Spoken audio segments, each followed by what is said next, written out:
22 رجب کی نظر کی مناسبت سے جو بات ہو رہی تھی، گزشتہ تقریر میں یہ عرض کیا گیا تھا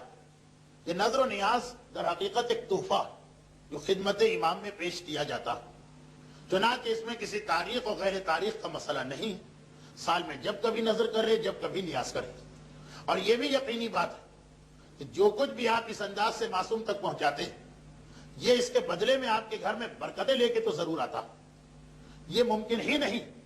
کہ آپ امام کے نام پہ کچھ خرچ کریں اور آپ کو اس کا بدلہ نہ ملے۔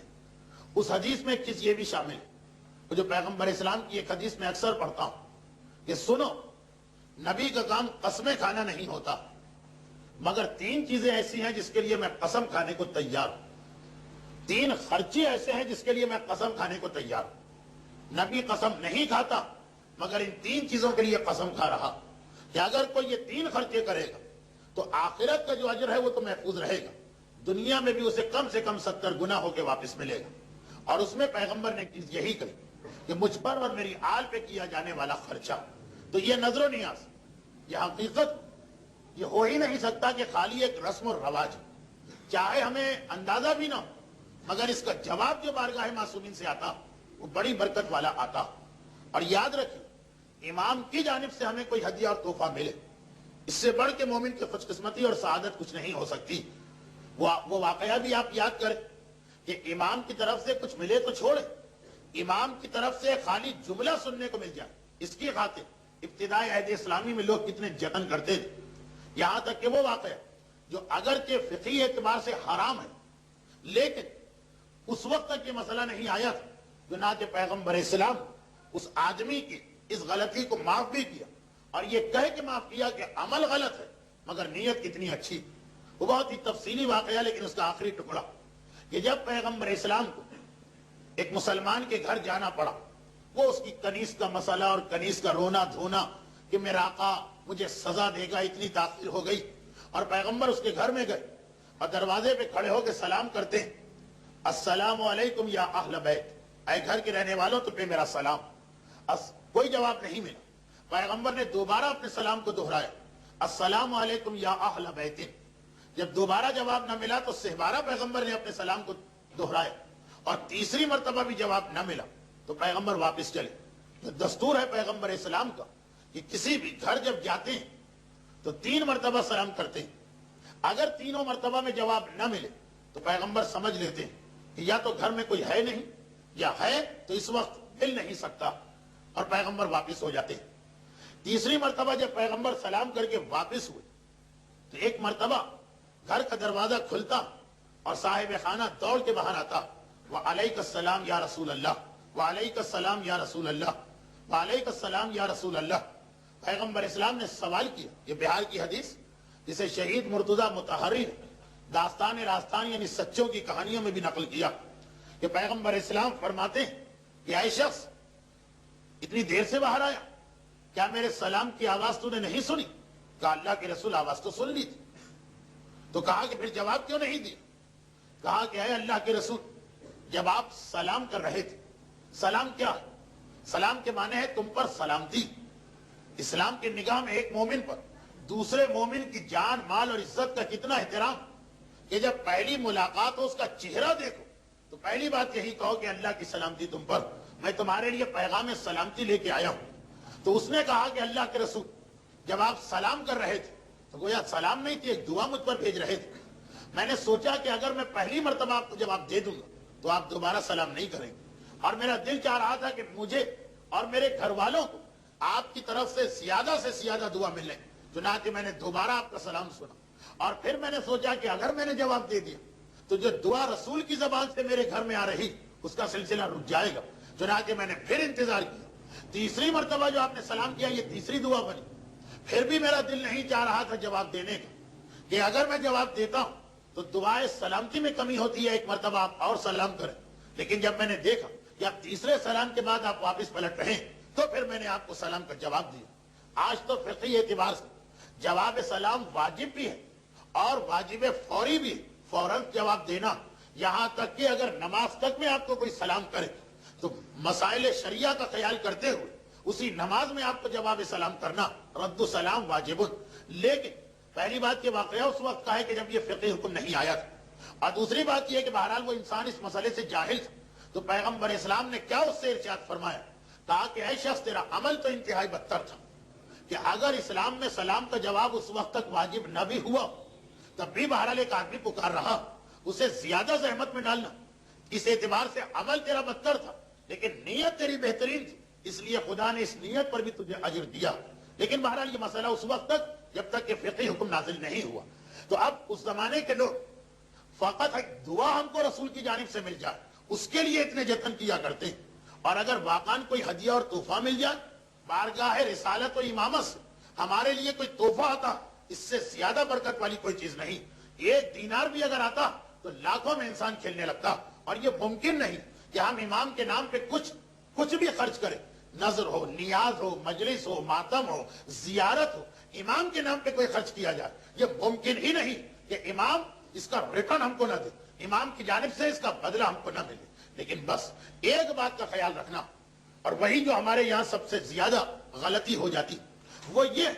کہ بس اس بات کو ذہن میں رکھتے ہوئے امام کی خدمت میں تحفہ بھجوانا کہ جو چیز ہم بھجوا رہے ہیں وہ وہاں تک پہنچ جائے، ایسا نہ ہو کہ راستے ہی میں وہ غائب ہو جائے، ایسا نہ ہو کہ امام کے ہاتھوں تک وہ نہ پہنچ پائے، جب وہاں پہنچے گی نہیں تو وہاں سے بدلہ بھی نہیں آئے گا۔ یعنی دوسرے الفاظ میں میرا مطلب یہ کہ جو ہم نظر و نیاز کرتے ہیں اس کے بعد ہمارے گھروں میں برکت آنا چاہیے، لیکن بدقسمتی یہ کہ ہم میں سے اکثر کی یہ نظر و نیاز، اس میں دو بڑی غلطیاں ہو جاتی ہیں۔ ایک نظر و نیاز کے موقع پر، وہ غلطی پچھلے ہفتے آپ نے سنی، اور ایک اس سے پہلے نظر و نیاز کی تیاری کے دوران۔ اور یہ کیا غلطی، بلکہ اپنی قربانی کو، اپنے تحفے کو اس قابل بنانا کہ خدا قبول کر لے۔ اور اس قابل بنانے کا ایک مطلب تو یہ ہے کہ آدمی متقی، اور دوسرا مطلب کیا ہے؟ معصوم سے پوچھا گیا کہ خدا نے آخر ایک کا تحفہ قبول کیوں کیا، ایک کا رد کیوں کیا؟ تو کہا اس لیے کہ حابیل نے جب وقت آیا کہ قربانی دینا تو اپنے جانوروں میں یہ دیکھا کہ سب سے بہترین کیا جو راہ خدا میں دیا جائے، اور قابیل نے دیکھا کہ سب سے زیادہ بیکار کیا کہ جسے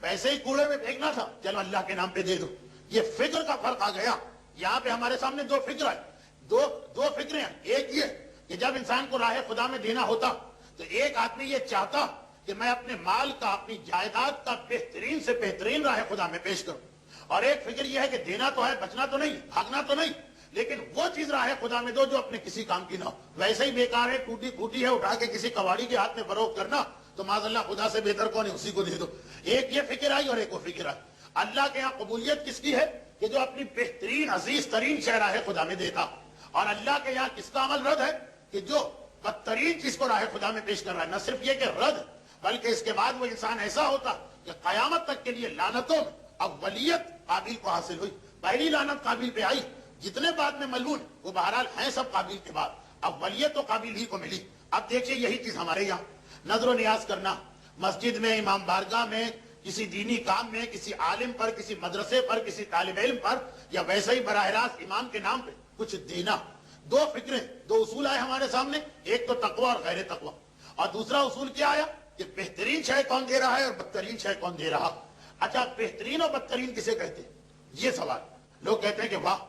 آج کل ہم بہترین چیزیں دیا کرتے، پہلے زمانے میں لوگ وہ میٹھی ٹکیاں رکھ دیتے تھے نظر و نیاز میں کہ کھائی بھی نہ جائے، اب بریانی ہے، اب قورمہ ہے، اب حلیم ہے، اب ایک سے ایک ٹیسٹی، ایک سے ایک لذیذ، ایک سے ایک معاشرے کی پسندیدہ غذا اس کے اوپر لا کے رکھی جاتی۔ وہ پہلے زمانے کے معاذ اللہ سوکھے سوکھے دسترخوان سے کہ آدمی فقط چک کے اٹھ جاتا تھا، آج دنیا کی ہر نعمت کو لا کے رکھا۔ تو ہم تو حابیل کی سنت پہ چل رہے ہیں کہ اپنے مال سے بہترین بریانی پکاتے ہیں، اور بہترین مثلا کھچڑا، بہترین دال، جو کچھ بھی ہر چیز سپرلیٹو ڈگری والی تیار کرتے، ہم حابیل کی سنت پہ عمل کر رہے ہیں۔ جی نہیں، اس کا نام بہترین نہیں۔ بہترین اس کا نام نہیں ہے کہ آپ نے بجائے میٹھی ٹکیا کے مثلا بریانی تیار کر، یا کھیر کے بجائے کہ جو لوگ کم کھاتے ہیں مثلا گاجر کا حلوہ آپ نے لا کے رکھ دیا کہ جو لوگ زیادہ شوق سے کھاتے ہیں، یہ بہترین نہیں۔ بہترین اور بدترین کا معیار کچھ اور۔ حدیث امام پیش کرنے کے بجائے ایک واقعہ پیش کر دوں جو ایک ایسی شخصیت کا جو احادیث امام پر ہم سب سے زیادہ معرفت رکھتا تھا۔ یہ واقعہ آپ اکثر علماء سے سنتے، لیکن میری تقریر اس نقطے پہ آ گئی کہ غالباً اس واقعے سے بہتر کوئی واقعہ اس وقت ہو ہی نہیں سکتا کہ حابیل کی سنت یہ ہوئی کہ راہ خدا میں بہترین چیز دو، قابیل کا طریقہ یہ ہوا کہ جو چیز ویسا ہی سڑ رہی وہی اٹھا کے راہ خدا میں دے دو۔ مرحوم مولانا غلام عسکری صاحب علی اللہ مقامہ کا جملہ کہ میں اکثر مجالس میں پڑھتا رہتا تھا، مرحوم کہہ رہے کہ دیکھیے علم دین واجب ہے، علم دین لازم ہے، یہ واجب کفائی ہے۔ آپ اپنی اولاد میں سے کسی کو ڈاکٹر بناتے ہیں، کسی کو انجینئر بناتے ہیں، تو اسی طرح سے آپ کسی کو عالم بھی بنائیے۔ خیر معاشرے پہ کیا اثر ہو، ٹس سے بس نہیں ہوتا ہے معاشرہ۔ لیکن ایک دن ایک مرد مومن میرے پاس اپنے بیٹے کو لے کے آ گیا، کہا کہ مولانا میں آپ کی تقریر سن کے بڑا متاثر ہوا، اور یہ میرا بیٹا حاضر ہے آپ کے لیے، جو آپ کا مدرسہ ہے داخل کیجیے اور اسے عالم بنائے۔ مولانا کہتے بڑی خوشی ہوئی، کسی پہ تو اثر ہوا میری بات کا۔ اگر ایک مرتبہ پوچھ لیا کہ بہرحال کس چیز نے آپ کو سب سے زیادہ شوق دلایا کہ اپنے بیٹے کو عالم بنائے، تو اس کا جواب کیا تھا؟ خیر اس کا جواب تو جو کچھ ہو میں اپنے الفاظ میں یہ کہہ رہا ہوں، اس کا جواب کیا تھا؟ مولانا پوچھ رہے ہیں کس چیز نے آپ کو شوق دلایا، کس چیز نے آپ کو انکریج کیا کہ آپ بیٹے کو عالم بنائیں؟ کیا جواب ہوگا؟ ثواب۔ کیا جواب ہوگا؟ عالم کی اہمیت۔ کیا جواب ہوگا؟ امام کے یہاں جو مرتبہ ہے ایک عالم اور اس کے گھر والوں کا۔ لیکن ایک جواب کیا تھا؟ بیٹے کی نالائقیت۔ اتنا نالائق بیٹا تھا جس نے مجبور کر دی کہ مولانا میں نے اس بیٹے کو ہر لائن میں ڈالا، پڑھانا چاہا تو پڑھنے سے انکار کیا، کام سکھانا چاہا تو کام کرنے سے انکار کیا، کسی لائن میں یہ فٹ نہیں ہو رہا تو میں نے سوچا کہ اس کو عالم ہی بنا لو، کسی نہ کسی طرح اپنا گزارا کر لے گا۔ یہ طریقہ جو مولانا نے ایک واقعہ سنایا، جو وہی میں کہہ رہا ہوں طریقہ قابل، کہ جو چیز بالکل بیکار ہو بھیجو، اور حابیل جو بہترین سے بہترین، آپ کے خیال میں آپ کی اولاد میں جو سب سے بریلینٹ، جس پر آپ کو سب سے زیادہ بھروسہ، جس پر آپ کو سب سے زیادہ یقین ہے کہ خاندان کا نام جو ہے وہ چمکا دے، وہ پیش کیا جائے بارگاہ الہی میں کہ پروردگارا بہترین میری اولاد ہے اس لیے تیرے راستے میں پیش کر رہا ہوں۔ یہ تو خیر ایک ضمنی بات آ گئی، لیکن اس اصول کی بات نظر و نیاز کی روشنی کہ اگر ہم یہ سمجھیں کہ اچھے باورچی کا ہاتھ لگنے سے، اگر ہم یہ سمجھیں کہ لذیذ غذا تیار کرنے سے ہمارا دسترخوان جناب حابیل کی طرح سے بہترین بن گیا تو یہ غلط، کیونکہ پہلی بات تو یہ بس یہی آخری جملہ کہ جسے آپ لذیذ ترین سمجھ رہے ہیں، ہو سکتا ہے ہمیں اور آپ کو لذیذ ترین لگے جو آئے، مگر یہ دسترخوان تو امام کے لیے جا رہا، امام اس کو لذیذ ترین سمجھ رہے ہیں یا نہیں؟ امام کے یہاں لذت کا معیار کیا؟ امام کے یہاں بہترین کھانے کا معیار کیا؟ بریانی امام کے یہاں بہترین کھانا نہیں، قورمہ امام کے یہاں بہترین کھانا نہیں، یہ جملے امام کے یہاں بہترین کھانا نہیں کہ کیا پکایا تھا کہ لوگ انگلیاں چاٹتے رہ گئے، یہ امام کے یہاں معیار نہیں۔ امام کا معیار بہلول دانا سے پوچھے، بہت مشہور واقعہ، لیکن اس سے اندازہ کہ امام کے یہاں بہترین غذا کسے کہتے ہیں کہ پھر وہ قبول ہو۔ اور اس کی مزید کچھ وضاحتیں آئندہ ہی ہوں گی، آج تو وقت نہ رہا درس میں۔ بہلول دانا، وہ دانا کہ دنیا ان کو دیوانہ سمجھ رہی، مگر صاحبان معرفت جانتے ہیں کہ اس دور میں معصوم کے شاگردوں میں ان سے زیادہ دانا کوئی نہیں۔ ہارون سے اکثر ان کے مذاق چلتے رہتے ہیں، بعض علماء نے لکھا بھی ہے کہ یہ ہارون کے چچا زاد بھائی تھے، ذرا دور کے رشتے سے، لیکن بہرحال خاندان کے افراد میں سے ایک فرد تھے۔ بہلول دانا شہر سے باہر ویرانے میں بیٹھے، پرانا زمانہ جہاں شہر کا کوڑا کرکٹ ڈسپوز آف کرنے کا ایک ہی طریقہ تھا کہ شہر سے باہر وہ مزبلہ بنایا جاتا ہے، کوڑا گھر، اور پورے شہر کا کوڑا لا کے وہاں ڈال دیا جاتا، سڑتا ہوا کوڑا، پیٹ پھٹے ہوئے جانور، مردار جانور، اور غرض یہ کہ ہر قسم کا کوڑا۔ بہلول وہاں بیٹھے، ہارون کے یہاں کسی کی دعوت تھی، چنانچہ بہترین کھانے پکائے گئے۔ شاہی باورچی سے کہا گیا کہ آج دعوت والے کھانے پکانا، اس نے بھی بہت محنت کے ساتھ بہترین کھانے پکائے۔ خلفاء کا ایک خاص طریقہ کار ہمیشہ رہتا، بلکہ ہر بادشاہ کا ایک خاص ڈش تیار ہوتی ہے فقط بادشاہ کے لیے، اور وہ ڈش جو ہے اصل میں ایک قسم کا وہ پریسٹیج میٹر ہوتی، یعنی صرف بادشاہ اس کو دسترخوان پہ بادشاہ کے لیے مخصوص، اور اگر بادشاہ اس میں سے ایک آدھ لقمہ کسی کو دے تو یہ گویا اس کے لیے ایک بڑی عزت، ایک آنر ہو گیا۔ جیسے آج کل کسی کو میڈل ویڈل دیے جاتے ہیں، وہ ایک لقمہ ایک عزت ہو گئی کہ بادشاہ مجھے اتنا بڑا اعزاز دیا، ایک لقمہ۔ آج بھی دسترخوان پہ سارے کھانے سجائے گئے اور وہ اسپیشل ڈش بھی لائی گئی، طعام شاہی۔ خیر کھانے کے دوران جو مہمان آئے تھے سب کے سب وی آئی پیز تھے، ان میں سے ایک یا دو کو ہارون نے ایک ایک لقمہ اس میں سے دے دی، جو اب آج کل کی اصطلاح میں سارا دسترخوان وی آئی پیز کا تھا، مگر یہ لوگ وی آئی پیز تھے، چنانچہ ایک ایک لقمہ ان کو دے دیا گیا۔ تو یہ 2 یا 3 آدمی تھے کہ جن کو بہرحال یہ لقمے ملے، اور باقی اگرچہ سب مہمان چنے ہوئے مہمان سلیکٹڈ پرسنالٹیز ہیں، سب کے سب بہرحال معززین میں سے ہیں، لیکن تحفہ کسی ایک یا دو کو ملا۔ کوئی ایسی بات نہیں، سب کو پتا کہ بادشاہ کا ہی تحفہ تو کہیں ہزاروں میں کسی ایک کو ملتا ہے۔ دسترخوان ختم ہوا،